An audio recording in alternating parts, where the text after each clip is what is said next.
ગેરકાયદે બાંગ્લાદેશીઓની ખેર નહીં, મુંબઈમાં બનાવાશે ડિટેન્શન સેન્ટર, પુણેમાં બનશે જેલ, સીએમ ફડણવીસની જાહેરાત. મહારાષ્ટ્રના મુખ્યમંત્રી દેવેન્દ્ર ફડણવીસે રાજ્યમાં ગેરકાયદે ઘૂસેલા બાંગ્લાદેશીઓ અંગે વિધાનસભામાં મોટી જાહેરાત કરી છે. તેમણે જેલ સિસ્ટમ સુધારવા માટેના પસાર કરાયેલા વિધેયક પર જવાબ આપતા કહ્યું કે મુંબઈમાં એક ડિટેન્શન સેન્ટર બનાવાશે, જેમાં ગેરકાયદે ઘૂસણખોરી કરીને રાજ્યમાં પ્રવેશેલા બાંગ્લાદેશીઓને રખાશે. આ માટે મુંબઈ બીએમસી પાસે જમીન મંગાવવામાં આવી છે.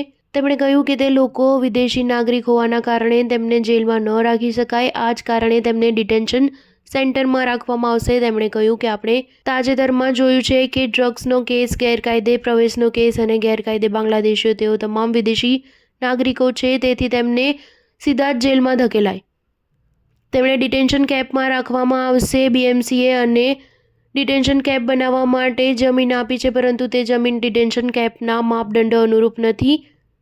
તેથી અમે બીએમસી પાસે બીજી જમીન માંગી છે. મહારાષ્ટ્ર જેલ અને સુધારક સેવા અધિનિયમ 2024 મહારાષ્ટ્ર વિધાનસભામાં ધ્વનિમતથી પસાર કરાયું છે અને આ બિલ પરની ચર્ચાનો જવાબ આપતા મુખ્યમંત્રીએ કહ્યું કે આ બિલ કેન્દ્ર દ્વારા રાજ્યોને મોકલવામાં આવેલા મોડલ જેલ બિલ 2023 પર આધારિત છે. તેમણે વધુમાં કહ્યું કે મુંબઈમાં ઉચ્ચ સુરક્ષા સાથેની જેલ તેમજ ડિટેન્શન સેન્ટર બનાવવામાં આવશે, જ્યારે પુણેમાં એક જેલ બનાવાશે.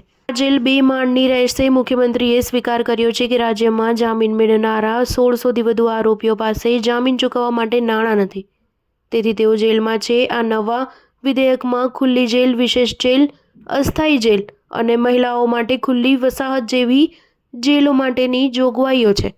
સ્ટાર ન્યૂઝ 7 હંમેશા સચ્ચાઈની સાથે.